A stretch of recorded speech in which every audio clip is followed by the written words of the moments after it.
आधुनिक राजनीतिक सिद्धांतकारों में विल किमलिका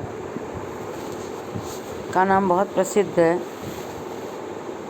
विभिन्न आधुनिक विचारधाराओं में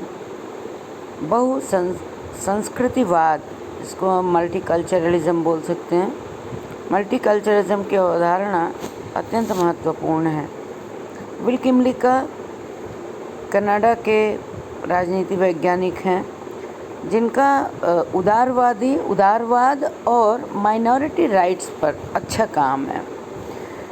जो मल्टीकल्चरलिज्म है, इसको अगर हम डिफ़ाइन करें, अगर इसकी हम परिभाषा करें तो हम कह सकते हैं कि कोई भी देश जहाँ पर विभिन्न संस्कृतियों का आधार होता है, जहाँ विभिन्न संस्कृतियाँ निवास करती हैं, जैसे कि विभिन्न प्रकार के ग्रुप हैं जो अपनी संस्कृति और अपनी सभ्यता के साथ हैं, लेकिन एक देश से दूसरे देश में माइग्रेट हो गए हैं, या उस देश में भी उनकी अपनी पहचान है।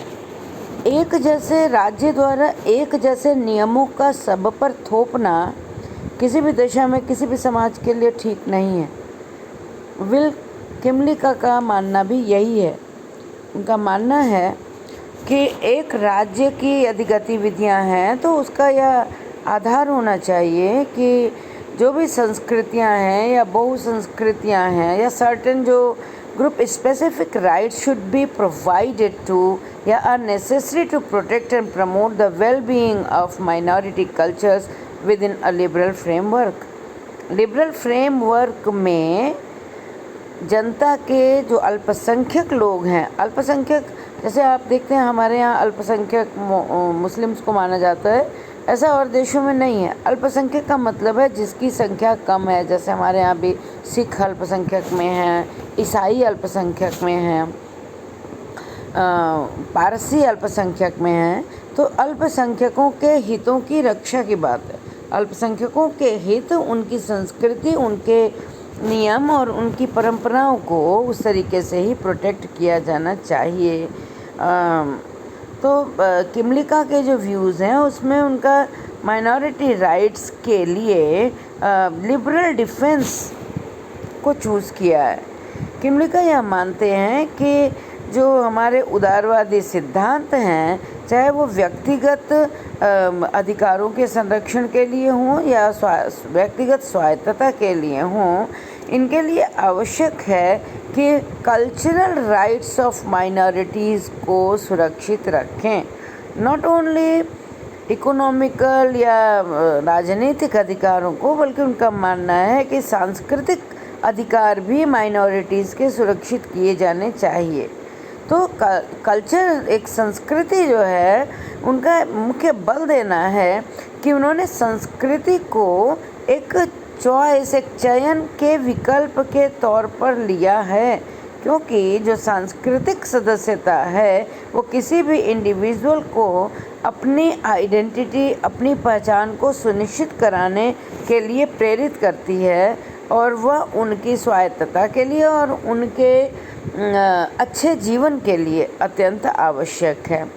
ऐसे ही किमलिका ने external protections as internal restrictions की भी बात की है। उन्होंने बाह्य जो सुरक्षा है, जो एक तरीके से which safeguard minority cultures from the majority, जो सुरक्षा ऐसी है जो बहुसंख्यकों के हितों के में अल्पसंख्यकों के हितों को खोने नहीं देती है, और साथ ही आंतरिक जो रोक है, आंतरिक रोक टोक जो व्यक्तिगत स्वायत्तता को किसी भी माइनॉरिटी ग्रुप में, किसी भी अल्पसंख्यक के ग्रुप में व्यक्तिगत स्वायत्तता को लिमिट करने की बात करती है। तो ऐसे में एक्सटर्नल प्रोटेक्शंस और इंटरनल रेस्ट्रिक्शन पर भी विल किमलिका ने बल दिया है। अब विभिन्न प्रकार के माइनॉरिटी राइट्स की चर्चा किमलिका ने की है।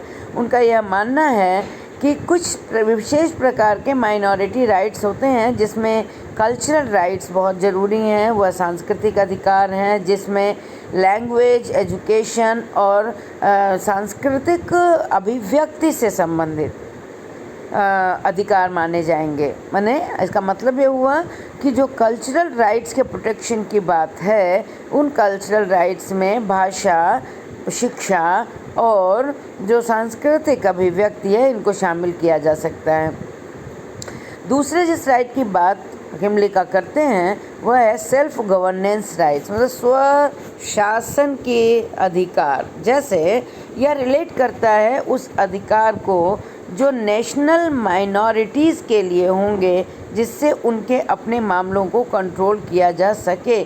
जैसे कि वो उनको एक क्षेत्रीय स्वायत्तता दी जाए, जिससे कि वो अपने अधिकारों की सुरक्षा स्वयं कर सकें, या अपनी गवर्नेंस के माध्यम से वो अपने अधिकारों की सुरक्षा कर सकें। तीसरा अधिकार प्रदान किया या तीसरे अधिकार की पैरवी की विल किमलिका ने, वह है स्पेशल रिप्रेजेंटेशन राइट्स। तो स्पेशल रिप्रेजेंटेशन राइट्स मीन्स यह इन्वॉल्व करता है ऐसा मैकेनिज़्म बनाना जिससे राजनीतिक निर्णय निर्माण में माइनॉरिटीज़ के भी से का महत्व हो, माइनॉरिटीज़ का रिप्रेजेंटेशन हो राजनीतिक निर्णयों के निर्माण में। क्योंकि जब भी कोई भी शासन, कोई भी राज्य, इसको आप ऐसे कह सकते हैं कि जो भारतवर्ष में देखो अपने आप ही इसको लागू किया गया है कि भारतवर्ष में माइनॉरिटीज़ की सुरक्षा के लिए भी 2 सीट्स लोकसभा में आरक्षित है एंग्लो इंडियन समुदाय के लिए। तो ऐसे में स्पेशल रिप्रेजेंटेशन राइट्स की बात किमलिका करते हैं, जिसके अंतर्गत एक ऐसा मैकेनिज़्म बनाना है जिससे माइनॉरिटीज़ का रिप्रेजेंटेशन राजनीतिक निर्णयों में हो सके। विल किमलिका ने क्रिटिक उनको वो पुराने परंपरागत जो उदारवाद है उसकी आलोचना भी की है, क्योंकि जो उदारवाद है, परंपरागत उदारवाद, कहीं ना कहीं से कल्चरल डाइवर्सिटी के महत्व को कम करता है और महत्व को निगलेक्ट करता है, और साथ ही साथ माइनॉरिटी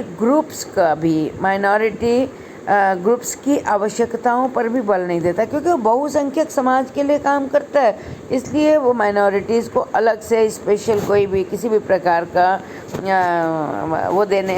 सुविधा देने के लिए या महत्व देने के लिए तैयार नहीं है।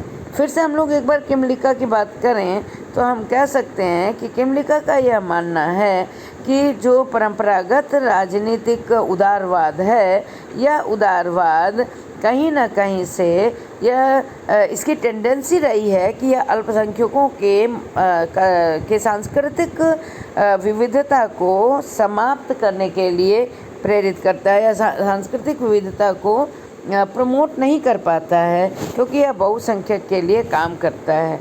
अगर इसको एक एग्जाम्पल से जोड़ें तो किमलिका उन्होंने भी एक दिया हुआ है, इसका एग्जाम्पल भी दिया है, क्योंकि इनके जो विचार हैं वो बहुत ही प्रभावी रहे हैं मल्टीकल्चरलिज्म के लिए, बहुसंस्कृतिवाद के लिए और माइनॉरिटी राइट्स के लिए। विभिन्न देशों में माइनॉरिटी के राइट्स और बहुसंस्कृतिवाद के लिए जो डिस्कशंस हुए हैं, इस पर इनके विचारों का बहुत प्रभाव पड़ा है। जैसे कनाडा में स्वयं ही, जहाँ पर वो एक प्रोमिनेंट वॉइस रहे हैं डिबेट्स के, कि वहाँ के जो निजी लोग हैं, जो वहाँ के इंडिजिनस लोग हैं, इंडिजिनस राइट्स और प्रादेशिक स्वायत्तता और निजी जो अधिकार हैं उनके संरक्षण के लिए जब भी कोई डिबेट्स या कुछ होते हैं, उसमें किमलिका के विचार काफ़ी महत्वपूर्ण रहे हैं।